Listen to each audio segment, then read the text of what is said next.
Dave Meltzer is lying again, but this one is actually hurting the talent. He's lying about the WWE ID program. This is completely unnecessary. During our Thursday, March 13th live stream, I discussed how there's a lot of negativity floating around the WWE ID program. Now, I guess I'm going to have to get a little bit more detail into it. So, it was on the 3rd or 11th of March, that WWE ID, the Twitter account, starts tweeting out support for the wrestlers and promoting the program and wanting the wrestling promoters to book the talent. The exact tweet was, "Hey, independent wrestling promoters, the fans have spoken. They want hashtag WWE ID prospects on your indie shows. Look at the likes." And fans, indie wrestling fans, because, the worst kinds of wrestling fans, they said that indie wrestlers must be having problems getting bookings because the WWE ID program, which exists to promote indie wrestlers and indie wrestling promotions, is tweeting about promoting indie wrestlers and indie wrestling promoters. And then all these fake fans or all these bail-ins are like, well, they must be having a problem getting talent booked. So then somebody debunked this almost immediately by saying, quote, "I actually checked this a few weeks ago using Cage Match and comparing 4 months before and after the ID announcement, and not much changed. A couple of them got more bookings after, a couple had more before, but the difference is less than one match per month." So this completely debunks the entire concept. This should be a big thanks to @VIKBS23 on Twitter. All right. He put up an entire graph on this thing, completely debunking the idea that WWE ID is hurting the careers of young pro wrestling talent. So everybody who decided they were going to run with a narrative, they got shut down. And then mere hours later, Dave Meltzer put out a comment basically trying to tell people how the WWE ID program works. This, of course, comes from the Meltzer Says What Twitter account, which tweeted out from Wrestling Observer Newsletter this quote: "When it comes to the WWE ID talent, the deal, according to a contract, is that Gabe Sapolsky puts the matches together and gives the script to the promoter. The promoter pays the talent and can push that the talent comes from WWE. WWE covers the travel costs with a stipend, and the promoter pays the difference if the travel costs are larger than the stipend." Now, this, of course, creates a whole new round of, this is why they can't get booked. WWE is deciding who wins and who loses. Because this was the narrative when it first started. When this thing first began, people were complaining that WWE was not going to let their talent win or lose without them knowing, as if that shit fucking matters. It's the indie wrestling circuit. Nobody cares who wins and who loses. They literally don't care. All right. The idea that WWE talent, the very lowest of the low, the people who are not even on Evolve yet, they have to go over. It's pretty ridiculous. All right. And it's based off nothing. So then GCW, who books WWE ID talent, most specifically, they book Jack Cartwheel all the time. So Brett Lauderdale comes out and says, "My experience with WWE ID. 1, Gabe doesn't put the matches together. 2, I've never seen or heard of a script. 3, we are allowed to push WWE ID on talent announcements, but we don't. 4, not aware of any travel stipend or travel share, but that would be cool." So basically the entire fucking statement is a lie. The entire statement is a lie. So then people get mad at Brett Lauderdale. They call him a liar, say he's manipulating everybody. He's a WWE shill. This comes the day after they attacked Beyond Wrestling.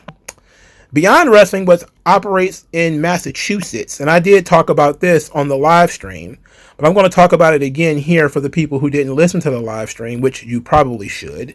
You should always listen to when I'm talking. But the Beyond Wrestling, they booked 8 WWE ID talent right after WWE ID tweeted that they want more indie promotions to book their talent. So Beyond Wrestling booked 8 of these talent. They were then attacked online by supposed indie wrestling fans calling them bootlickers, right? So then Beyond Wrestling says, yeah, I'm real torn up that a bunch of guys I already use and are now being paid more on top of their guarantee, besides access to better training. People continue to attack them, and this guy says that being happy that the company has a history of destroying parts of the industry to territories in the UK wrestling scene, is trying to do that even more by cannibalizing an already cannibalized scene is sad. Y'all be crying on here when the talent gets pulled, and we'll laugh. So Beyond Wrestling then responded, no, actually, I'd be really proud knowing our promotion played a small role in helping aspiring wrestlers achieve their childhood dreams of going to WWE. We've lost dozens of wrestlers over the years. I don't want to work with guys who are going nowhere. The interesting thing is, Reality of Wrestling, which of course is owned by Booker T, says this is the answer right here. Good promoters are happy when talent makes it big enough that we lose them to go live out their dreams. Now, after Brett Lauderdale came out and made the comment that none of this stuff that Dave Meltzer is talking about is true, Beyond Wrestling, of course, nuked the idea that they're not booking indie talent. Everybody keeps calling these people liars. Then Defy Wrestling steps in and actually co-signed what Brett Lauderdale said by saying that Brett Lauderdale was telling the truth. Now, Defy Wrestling most recently got into a bit of a tiff with WWE over Ricky Starks. Ricky Starks had won the Defy Wrestling World title or whatever during his hiatus from AEW, and then he had to vacate the belt because he signed with NXT. Everybody got super mad that he didn't lose the belt in the ring and that WWE didn't let him drop the belt at a Defy show, but Defy doesn't seem to be that upset about it. And then they said, well, Brett is spot on. And now they're being attacked. So it seems like Meltzer and his gaggle of sycophants online are attempting to destroy the careers of anybody who signed a WWE ID contract. They're telling wrestling promoters, indie promoters, that WWE is going to control your creative if you book these talent. They're going to tell you what you can and cannot do with them, which is not true. There's no evidence of this. He claims he saw a contract, but he doesn't say what contract. He doesn't post a contract, of course.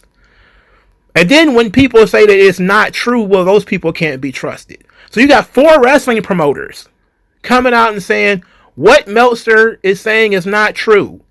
What you people are thinking and making up on your own is not true. And people are still acting like it's true. So there's no amount of evidence that they're going to be able to take that's going to disprove this narrative that they've concocted in their minds, that WWE is controlling the bookings of all of these talent, when all they're doing is trying to get the talent more exposure. That's literally it. And they're really going to, and you know what? To double down on this, it got really weird over on Fightful Land about a week or so before all of this hit the fan. Some guy named Aaron Rotowski, I believe it is, I think he used to run a podcast for Fightful. A WWE ID talent who worked Evolve named Zeta Steel was going to work with Megan Bain at an independent house show. This guy joked that Megan Bain should break her legs. You know, the joke was supposed to be about, Hulk Hogan and the Iron Sheik. But the idea being, of course, as Zeta Steel is a WWE talent and Megan Bain is a AEW talent, so she could break her legs. And of course, Zeta Steel, being a young lady, was offended by this, was kind of like, what the fuck are you talking about? Like, what's going on? Why would you say that? And then, of course, everybody took up for him. Oh, it was just a joke. Why are we talking about targeting these talent just because they signed with WWE?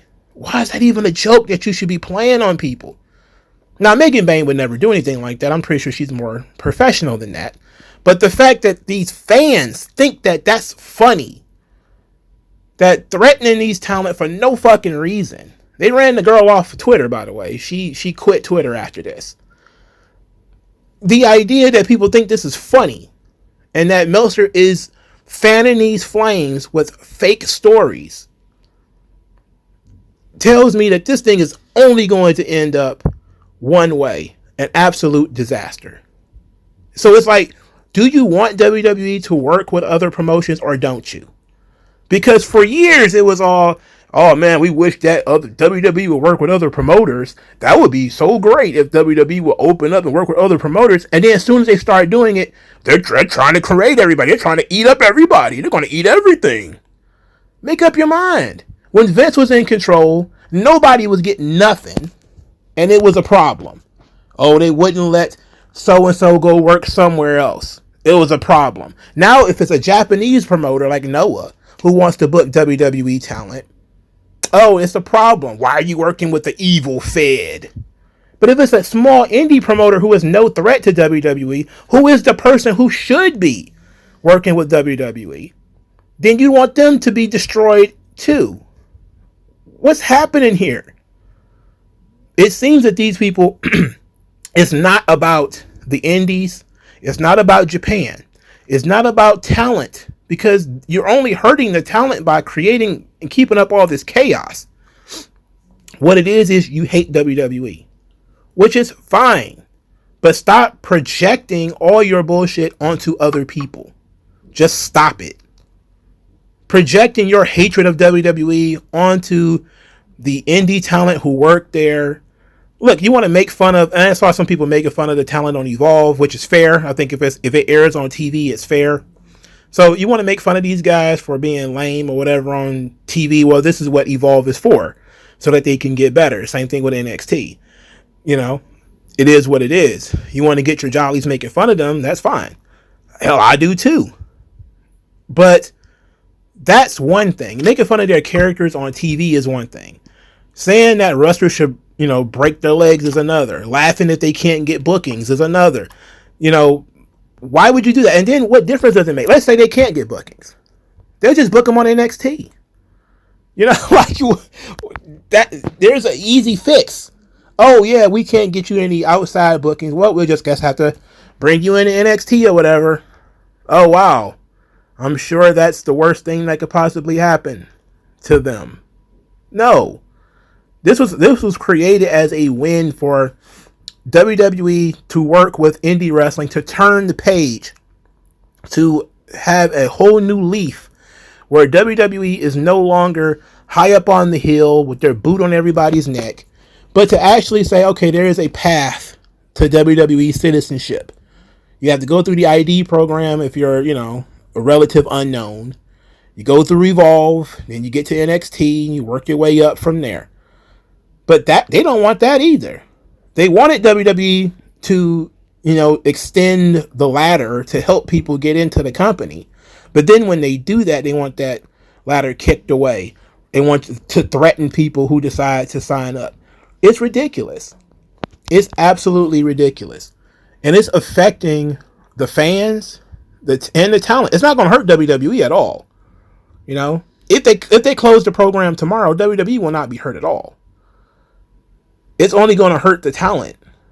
The people who are under WWE contract but don't work Raw, SmackDown, or NXT.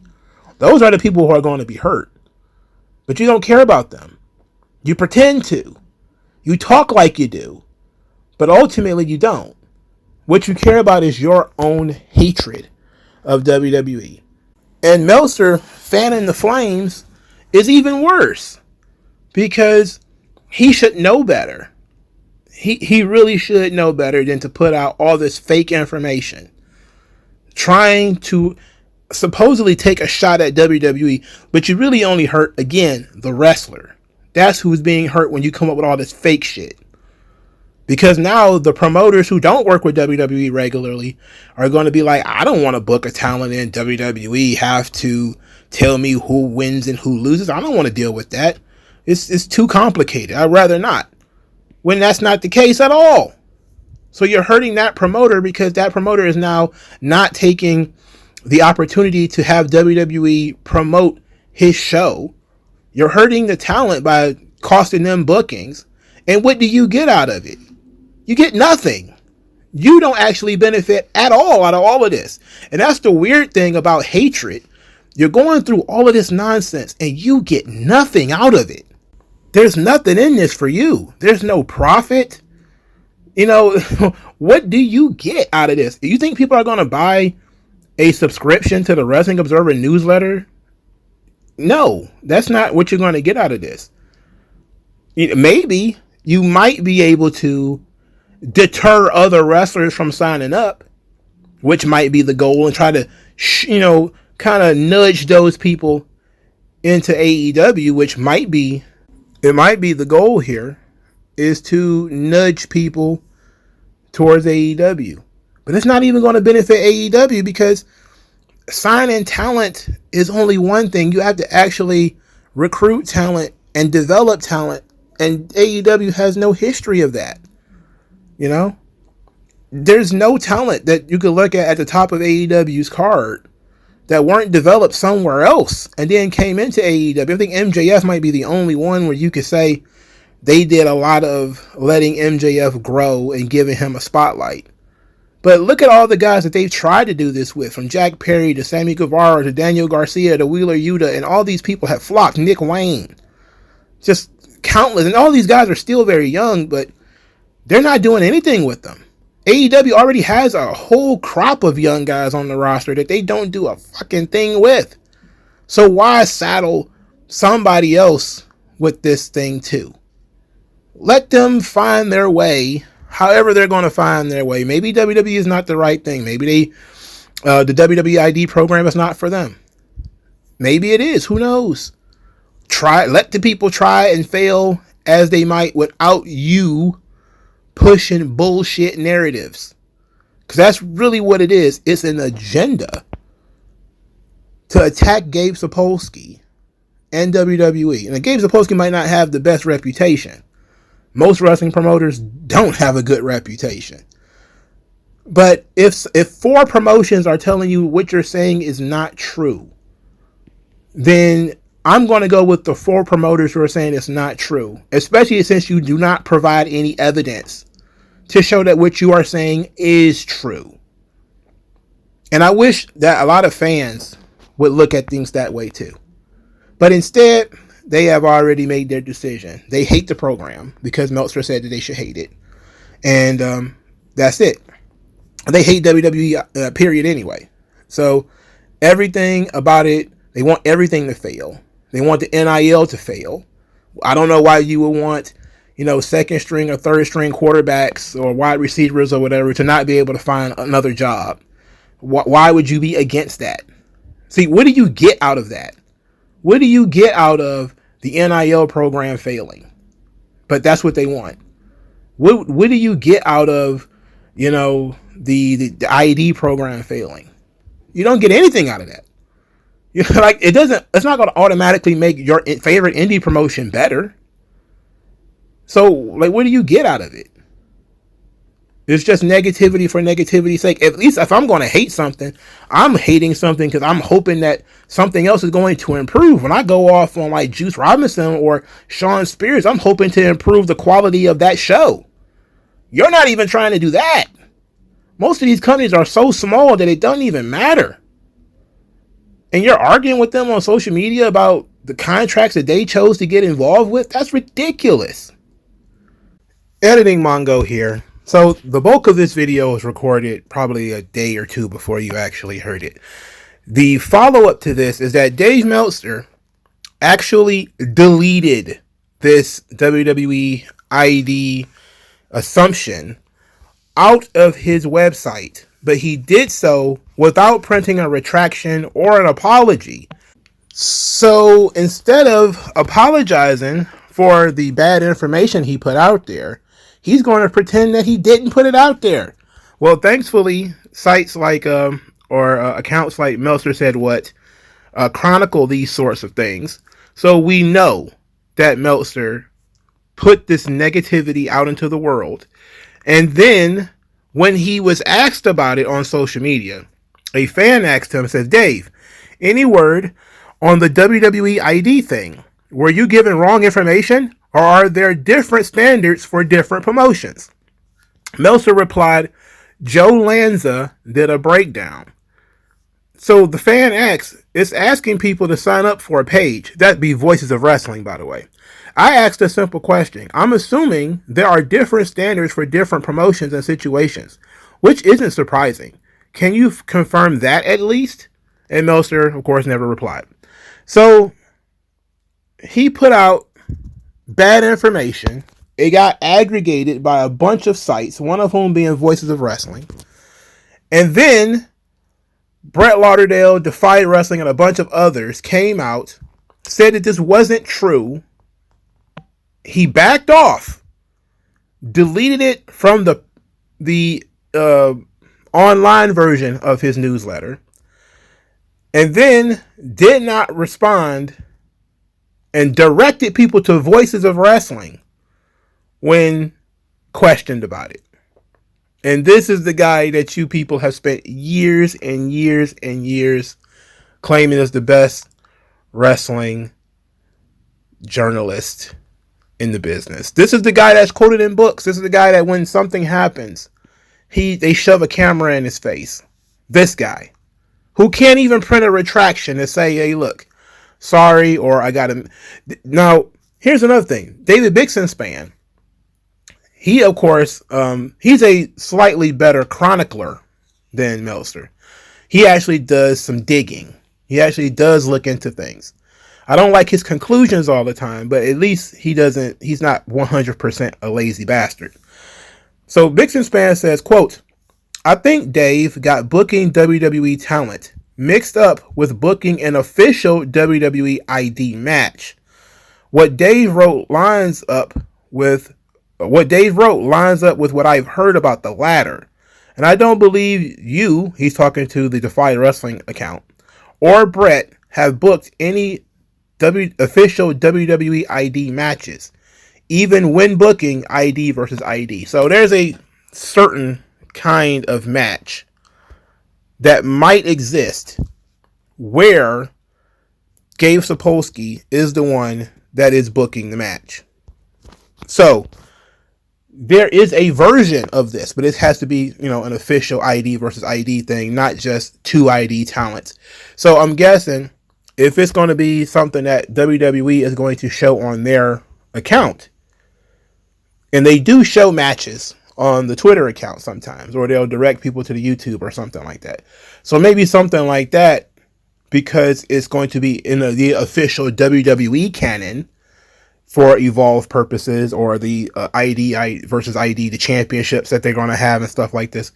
Maybe Gabe Sapolsky is writing that. But Meltzer did not qualify that.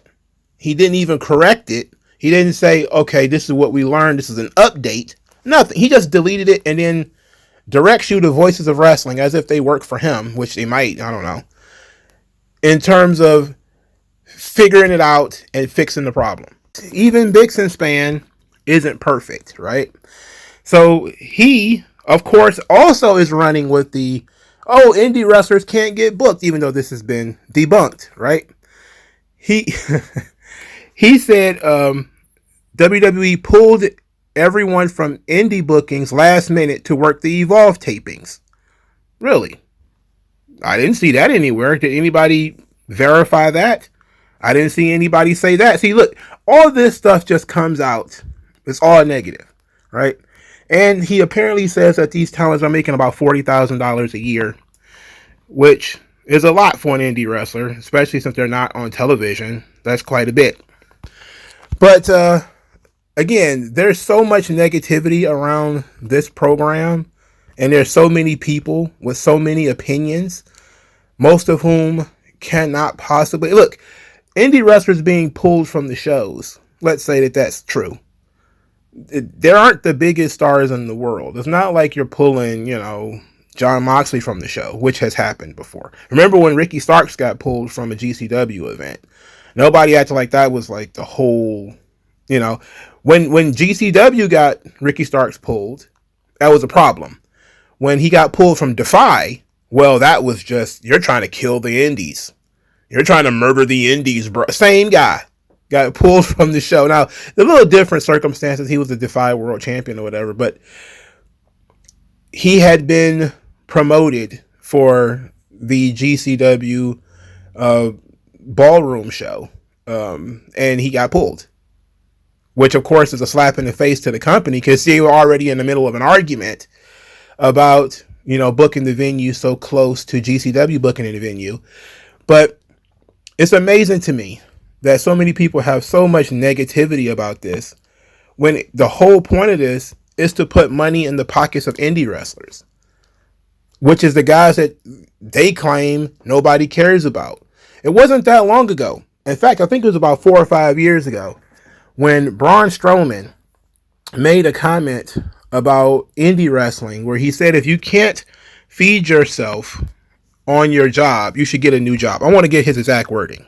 So this was in the middle of the pandemic, but Braun Strowman says, here we go with more of the somebody pay for my bill stuff. If you can't afford to pay your bills, maybe you should change professions. As he's talking about why he quit Strongman. He says, what happened to being accountable for your own actions? Of course, he was released from WWE shortly thereafter, and people made fun of him for, you know, being suicidal and everything after he got released. But that's just full context for why I'm using the quote. In this situation, you got WWE ID talent. I don't know how much they're making. Bixen Span says $40,000 a year. Let's say that that's the case. If that's going to be on top of the money that they already make from being indie wrestlers, that's a pretty sizable income for these guys. And yet, it's so much negativity around it just because WWE is involved. If AEW was paying guys $40,000 a year to do pretty much nothing, which they were for a long time, it was called Dark and Dark Elevation. And also you have Ring of Honor, where they're doing essentially the same damn thing. They're paying a bunch of indie wrestlers to come in and do shots. And they are pulling people from indie shows to do Ring of Honor tapings, because they did it for like Willie Mack and a couple of other people. When this happens, it's seen as a positive when AEW does it. Oh, well, they make more money doing Ring of Honor or Collision than they will doing an indie show. If WWE does it, then it's a problem. They're trying to kill the indies. They're going to put everybody out of business and all this other horseshit. It's like, well, if that's what happens, then that's what happens. But everybody trying to turn this thing into a gigantic negative when it's not really necessary. You got a bunch of young talent who are trying to make their way in the business, and WWE is going to give them a bit of a boost. You should help that. That should be part of the plan, not part of tearing these people down. But what do I know? Like, share, subscribe. I'll talk to you guys later.